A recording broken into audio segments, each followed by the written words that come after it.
Hey, if you're a front-end developer, you're probably all about pixels, components, state management, right? But what if I told you the biggest, trickiest challenges you face aren't really in your UI code at all? What if they're happening in a world you might think of as the backend? Today, we are diving deep into a major shift that's turning our front-end apps into seriously complex, data-intensive systems. So let me just start with a question that might completely reframe how you look at your job. Is the application you're building just a pretty user interface, or is it a critical, active piece of a complex distributed system? For a long time, we've kind of treated those as two separate worlds, but honestly, that boundary is getting blurrier by the second. You know, there's this quote from the book Designing Data-Intensive Applications that just nails it. We don't really build giant, one-piece monoliths anymore. Instead, we stitch together a bunch of specialized tools, databases, search indexes, caches. And our application code, that's the glue. It's the thread that holds this whole patchwork together. And this all leads to a really fundamental change in how we have to think. The browser is no longer just some passive, dumb client that displays things. No way. It's an active, stateful node in a massive network. And what that means is that the principles that govern these huge back-end systems, well, they're now directly hitting our users and shaping their experience. As front-end developers, we have to start thinking like system designers. Okay, so to do that, we need a shared vocabulary. And the foundation of that language, really, it all comes down to three big ideas that define any large-scale system: reliability, scalability, and maintainability. Let's break down what each of these really means.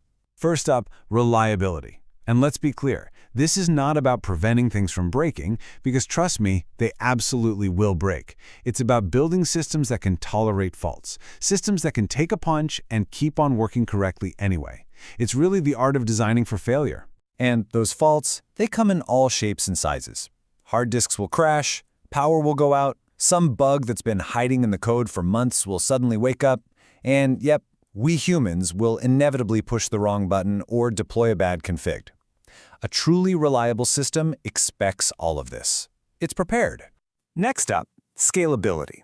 This is all about designing a system that can handle growth.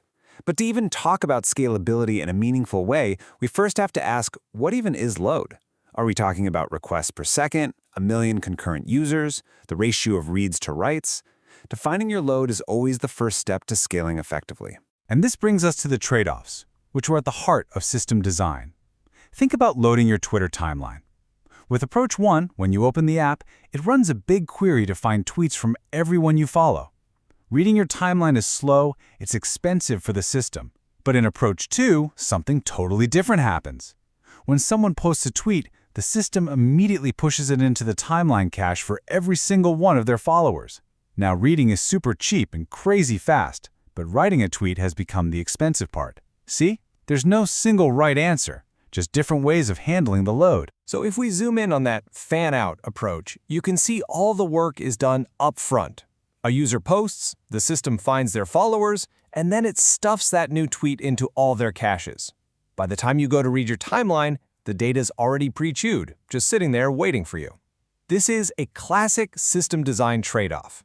Do more work on the write to make the read operation feel instantaneous. Now, when we're talking about performance, looking at the average response time can be incredibly misleading.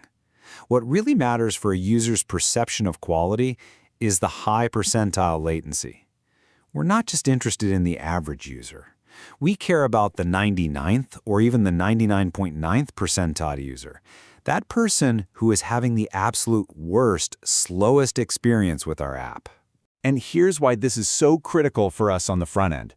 Your application might make, say, 10 parallel API calls to render a single page. If 9 of them come back in a snappy 50 milliseconds, but just one of them takes 2 full seconds, guess what? The entire page load takes 2 seconds. This is called tail latency amplification. That one slow backend call dictates the user's entire experience, and it can make your beautifully optimized UI feel sluggish. Finally, we get to maintainability. This is the one we often overlook, but it's all about the humans, the people who actually have to build and operate the system. It's about fighting against complexity and making life easier for future engineers, which, by the way, includes your future self trying to fix a bug 6 months from now. And it really comes down to three main things. Operability. Is the system easy to run and monitor? Simplicity. Can a new person understand it without a PhD in your code base? And evolvability. How easy is it to change and adapt for the future? You see, good system design is as much about people as it is about machines. Okay, so we've got these big core backend principles. That's great, but how in the world do they actually connect to what we do every day in front-end development? Well, it all starts with the data itself. Let's look at the two main ways data is structured. Over here on the left, you've got the relational model. Think SQL tables, rows, columns. Very rigid. But look to the right, the document model. Here, data is in these self-contained documents with a flexible schema, often structured like a tree. Wait a second, a tree-like structure of key-value pairs? What does that sound like to you? That's right, it's basically JSON. It's the language we front-end developers speak fluently every single day. The way our data is shaped on the backend is a mirror image of the objects we're working with in our code. And this brings us to the absolute crucial point. We're about to see how these deep, abstract system design concepts aren't just for back-end architects. They are the direct root cause of some of the most frustrating, head-scratching, and common bugs we run into in our user interfaces. So, let's talk about a concept called replication lag. You see, big systems rarely have just one database. They usually have a leader database that handles all the writes, and then several follower replicas that handle reads, but there's always a small delay for the data to get copied from the leader over to the followers. That temporary state of inconsistency, that's what we call eventual consistency. So what does this actually look like to a user? Okay, picture this. A user posts a comment. That write goes to the leader database. Instantly, they hit reload. Their request goes to a fast follower replica that already has the new data. Awesome, they see their comment. But then they reload again, and this time they get routed to a slower follower, one that hasn't received the update yet. And from the user's perspective, their comment just vanished. Poof, gone. A few seconds later, it pops back into existence.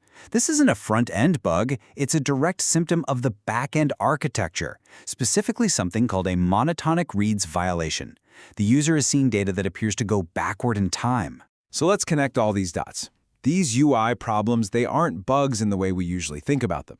They are violations of what a user expects to happen, and each one is solved by a specific system design guarantee.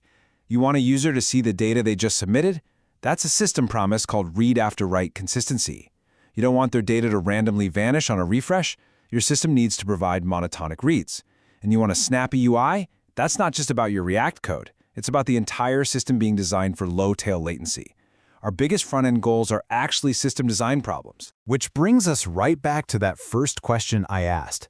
If the user interface you build is a truly integral part of a complex distributed system, and I hope you see now that it is, then shouldn't you be a part of designing it? Understanding these principles is the key. It's how you bridge that gap, build genuinely resilient applications, and ultimately claim your seat at the architecture table.